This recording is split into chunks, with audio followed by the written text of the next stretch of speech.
মইৰাবাৰীত এজাক বৰষুণতে পথৰ পৰত ব্ৰহ্মপুত্ৰ সদৃশ পানী ছাত্ৰ ছাত্ৰীয়ে ভুগিছে জমৰ চাতনা ইয়া কোনো নদী বা পুখুৰী বুলি ভুল নুবুজিব এয়া মইৰাবাৰী মৰিগাঁও গড়কাপ্তানি পথত জমা হোৱা বৰষুণৰ পানীহে হয় মৰিগাঁও জিলাৰ মইৰাবাৰীত এনেদৰে এজাক বৰষুণতে একাঠু পানী জমা হয় স্কুল কলেজৰ ছাত্ৰ ছাত্ৰী হস্পিটাললৈ অহা ৰোগী যাতায়াত কৰা পথচাৰী সাধাৰণ ৰাইজৰ লগতে মৰিগাঁও চহৰলৈ যোৱা একমাত্ৰ গড়কাপ্তানি পথ হৈছে এইটো পথ কিন্তু মইৰাবাৰীত থকা ডাকঘৰৰ সন্মুখত এনেদৰে একাঠু পানী জমা হৈ থাকে বছৰৰ 12টা মাহে পানী ওলাই যাবলৈ নাই কোনো নলাৰ ব্যৱস্থা যাৰ বাবে সকলোৱে দৈনিক এনেদৰে পানীৰ ওপৰেদি যাতায়াত কৰিব লগা হয় মইৰাবাৰী বহু সমস্যাৰ ভিতৰত এইটো এটা স্থায়ী সমস্যা এই সমস্যা সমাধান কেতিয়া হ'ব নে এনেদৰে মইৰাবাৰী ৰাইজে ভুগিব লাগিব বছৰ বছৰ ধৰি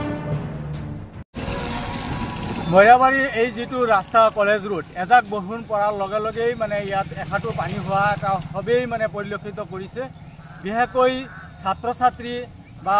ইয়াত যেটো হস্পিটাল আছে আৰু য'ত পানী জমা হৈ আছে এটা দেখিবলৈ পাইছে যে ৰাইজে সদায় দেখে যে ইয়াত ব্যস্ত এটা কাৰ্যালয় ডাকঘৰ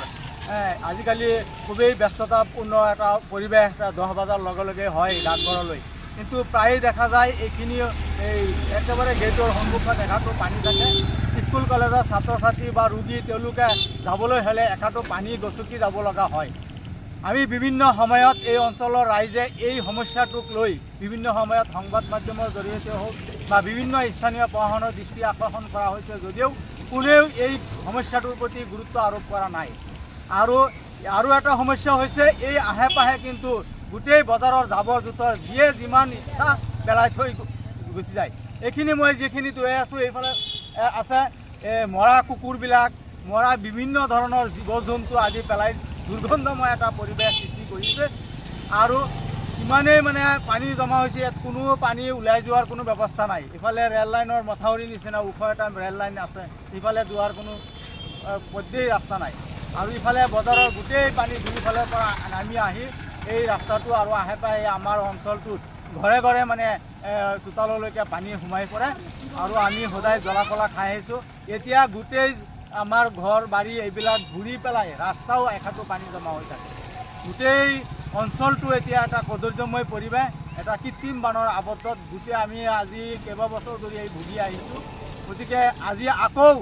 এই সংবাদ মাধ্যমৰ জৰিয়তে আমাৰ স্থানীয় প্ৰশাসনৰ লগতে আমাৰ জিলা প্ৰশাসনত আৰু এই যিসকল বিভাগীয় এই অঞ্চলত আমাৰ পোষ্ট অফিচ বিভাগ আছে হস্পিটাল আছে কলেজ আছে সকলোৱে এই জড়িত বিভাগসমূহক কৈছোঁ যে আপোনালোকক সকলোৱে আমাৰ জিলা প্ৰশাসনক গুৰুত্ব সহকাৰে নিজৰ ফালৰ পৰা আবেদন কৰক আমি নিজে অঞ্চলৰ মানুহখিনিও উদ্ধাৰ হওঁ আৰু সকলোৱে যিহেতু এই ৰাস্তা দি অহা যোৱা কৰে আজি ৰাতিপুৱাৰ লগে লগে গুৱাহাটী লৈ যোৱা গাড়ী ইয়াখিনি দি যায় আজি মৰিগাঁও হয় মৰিগাঁৱৰ যেটো মূল পথ আৰু এইটো মূল পথ মানে আমাৰ এই বৃহত্তৰ অঞ্চলৰ ডিং অঞ্চলৰ পৰা আৰম্ভ কৰি ইয়াত আমাৰ গুৱাহাটীলৈকে এটা লাইন আছে গতিকে মৰিগাঁও হৈ জাগিৰোড হৈ গুৱাহাটীলৈকে যায় গতিকে এনেকুৱা কদৰ্যময় অৱস্থাত যদি আমি এখন মূল পথত এনেকুৱা দীৰ্ঘদিন ধৰি থাকে তেতিয়া আমি সঁচাকৈ আমি এই অঞ্চলৰ ৰাইজে খুবেই লজ্জিত বোধ কৰিছোঁ দুখ প্ৰকাশ কৰিছোঁ